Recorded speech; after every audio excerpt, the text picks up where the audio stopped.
The West can do whatever they want with gay parades, but they shouldn't dictate the same rules for Russia. I don't know which Western nation is insisting on Pride Week in Moscow, but more to the point, who would want to go? This can't seriously be how Putin views the world. No, I think what's going on here is that we have messaging to different audiences. So certainly the first and I think the third are certainly directed primarily at the Russian people, the domestic audience. There's a little bit of international audience in there too, but I think his primary focus here is to try to convince the Russians on the first point, for example, that Russia is simply defending itself. This, of course, despite the widely known fact that it was Russia who invaded Ukraine and nobody was invading Russia. So that's primarily a domestic thing that is, I think, designed to pump people up, pump the Russians up as things continue to go badly in Ukraine. Yeah, that last soundbite, though, about gay parades, that brings us to this move by the Russian parliament to expand laws prohibiting so-called gay propaganda. Listen to this. We propose to establish a ban on propaganda of non-traditional sexual relations or preferences, regardless of age.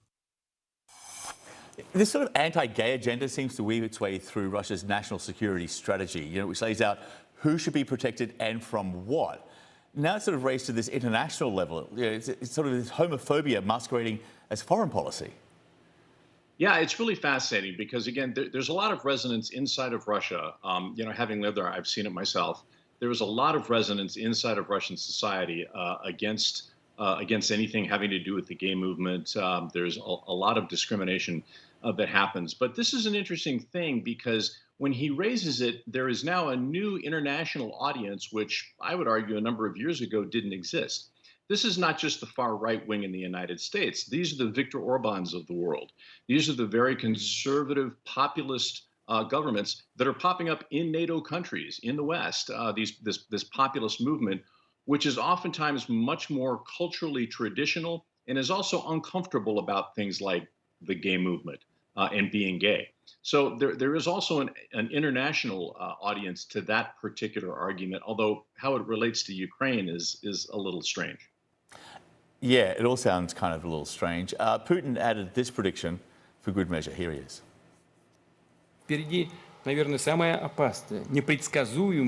We are standing at a historical frontier. Ahead is the most dangerous, unpredictable, and at the same time the most important decade since the end of World War II. Yeah, why? Because, in the past there seems to be this perception that Putin, yes, he's an autocrat, yes, he has a heavy hand, but, Russia had the appearance of moving towards a democracy. There's a parliament, there's a vote, that kind of stuff. Now it seems it's all just got out of hand. He does seem to be kind of crazy. Yeah, there's very few things that I agree with Vladimir Putin about, but that statement, just taken, as that statement, is indeed a true fact. The next, couple of years in the world are going to be very interesting and very dangerous. They're dangerous, though, because of people like Vladimir Putin, who seemingly, we get back to the gay question and other non-traditional parts of society, it doesn't seem to be able to trust his own populace, his own people, or people elsewhere in the world to make their own decisions. Now, of course, that's going to come no surprise to Russians. The social contract in Russia is a little different than many places where Russians give up a greater amount of their freedoms in exchange for what Putin refers to as stability. But, the next couple of years are going to be interesting because what Putin is trying to do is challenge, what he sees as Western dominance in the world today.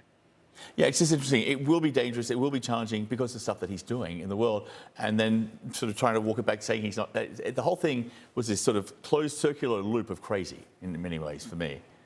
It's a very interesting thing that's coming out now. Somebody put it, I think, interestingly, as the mirroring effect. So what he will do is he will, undertake activities, attacking and annexing a neighboring country, trying to keep certain sectors of his own populace down and under control. And yet then what he does is he turns around and says, well, no, this is really what the West is doing. We had nothing to do with any of this. So that mirror imaging is just a fascinating psychological phenomenon, I think. It truly is, Steve. Thanks for being with us. Appreciate it. Sure.